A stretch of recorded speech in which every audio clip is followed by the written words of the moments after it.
Assalamualaikum warahmatullahi wabarakatuh.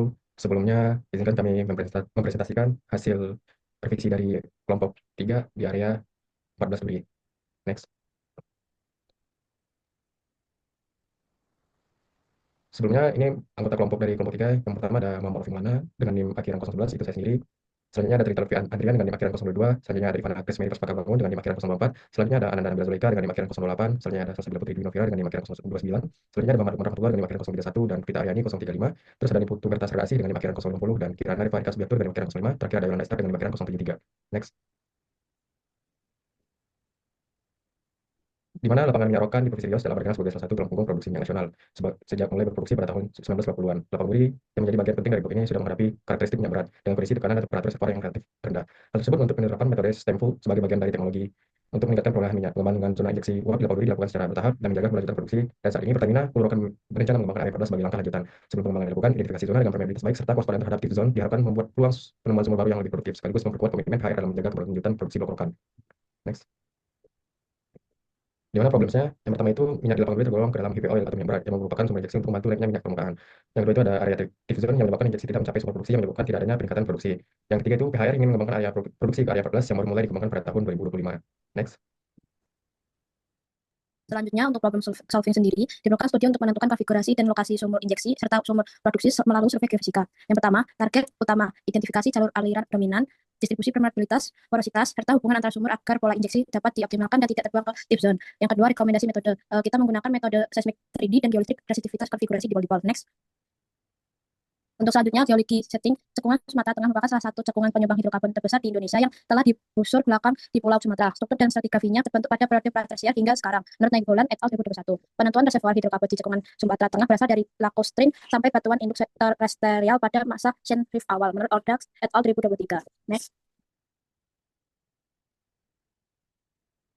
Selanjutnya, perlu diketahui bahwa cekungan Sumatera Tengah itu terdiri dari formasi Pematang, kelompok Siapas yang terdiri dari formasi Menggala, formasi Bangko, formasi Bekasap, dan formasi Duri, lalu ada formasi Petani dan formasi Minas. Yang mana formasi Duri itu adalah reservoir utama di lapangan Duri, terutama pada unit batu pasir, yang mana terdiri dari perselingan batu pasir halus sampai sedang dengan serpih atau lempung. Diendapkan di lingkungan transisi delta, di mana endapan sedimennya itu dari formasi Pematang sampai formasi.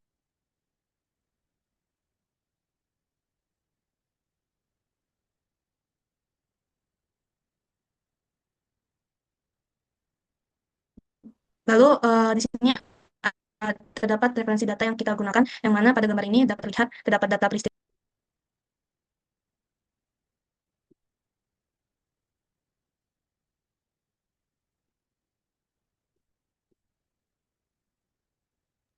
Oke, berikutnya yaitu data referensi yang kami gunakan berupa peta fault yang ada di area penelitian dan juga ada contoh dari penggunaan inversi pada data seismic 3D di area penelitian. Selanjutnya, next.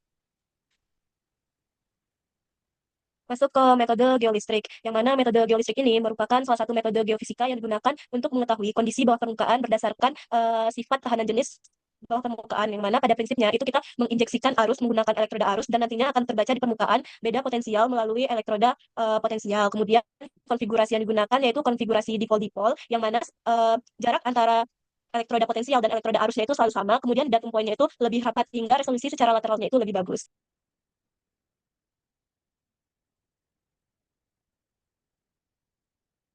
Terdapat alat dari pengukuran joystick. Yang pertama itu kita menggunakan multi channel dan terdapat pada gambar 12 itu skema dari pengukuran. Next.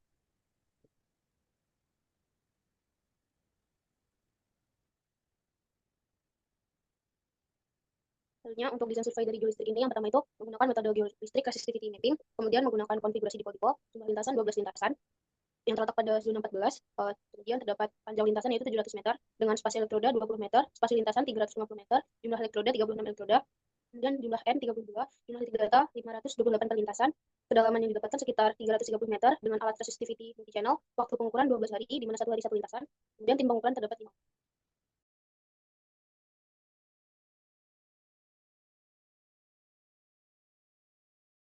Kemudian gambar berikut merupakan desain survei yang telah kita overlay dengan NP thickness di mana lintasan kita berada pada nilai NP thickness yang tinggi. Next.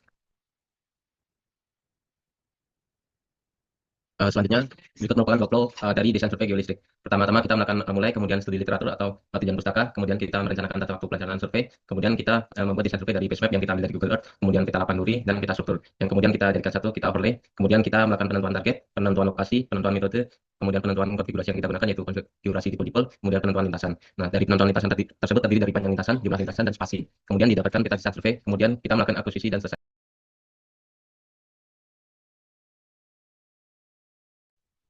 Selanjutnya ini adalah timeline dari survei geolistrik.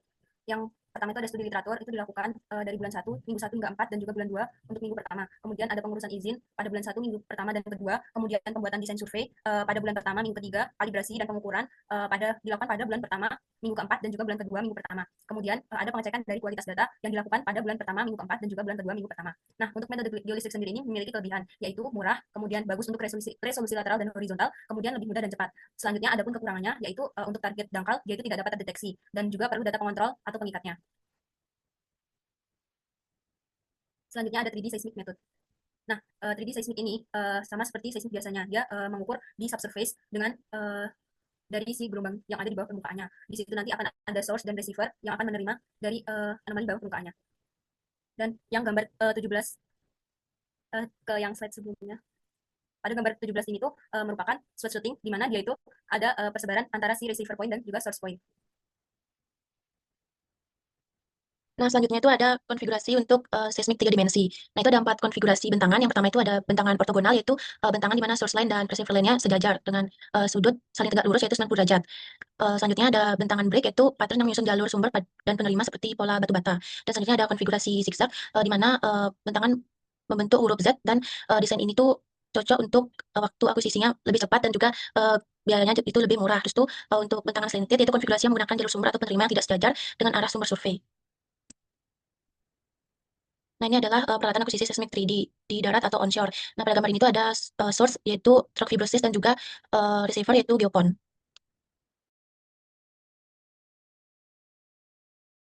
Selanjutnya, ini merupakan desain survei dari 3D seismic refleksi, di mana luas wilayah dari akuisisi yaitu 3,5 kilo dikali 2,5, kemudian jumlah lintasannya sebanyak 8 lintasan, kemudian panjang lintasannya itu 2.500 meter dan 2.000 dan 2.000 meter.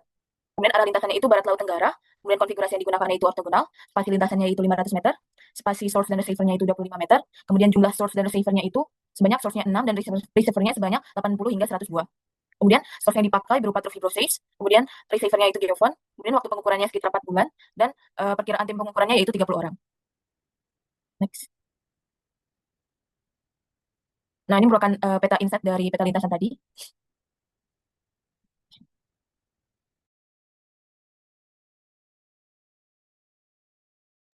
Selanjutnya ada parameter akuisisi seismik. Kita ada near offset di 0 meter, far offset di 1.500 meter, dan frequency frekuensi yang kami pakai 80 Hz dengan jarak shotnya 25 meter. Begitupun juga dengan jarak receivernya. Kita mendapatkan sekitar fault coverage sebanyak 80, CDW intervalnya 12,5, dan jumlah channelnya 8, shot intervalnya 500, receiver internalnya juga 500 meter. Offset maksimumnya di 3.500 meter, dan offset minimumnya di 0 meter.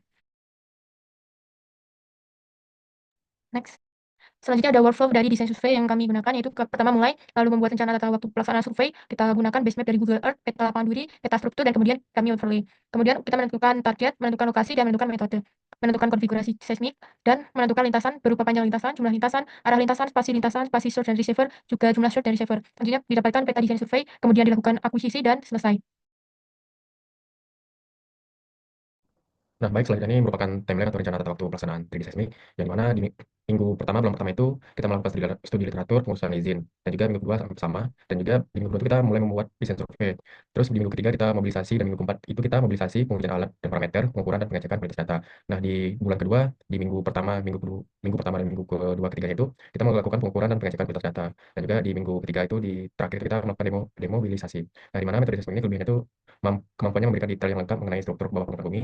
Metode ini juga dikenal sangat akurat dalam menentukan kedalaman dan geometri formasi geologi. Kekurangannya yaitu pengukurannya yang mahal, terutama untuk survei 3 dimensi skala besar yang mencakup area yang luas. Memerlukan data log sumur yang sudah ada sebagai kalibrasi atau data pendukung agar interpretasi data seismik dapat lebih andal dan memberikan hasil yang optimal. Next. Nah, berikut daftar pustaka atau referensi yang kami gunakan. Next.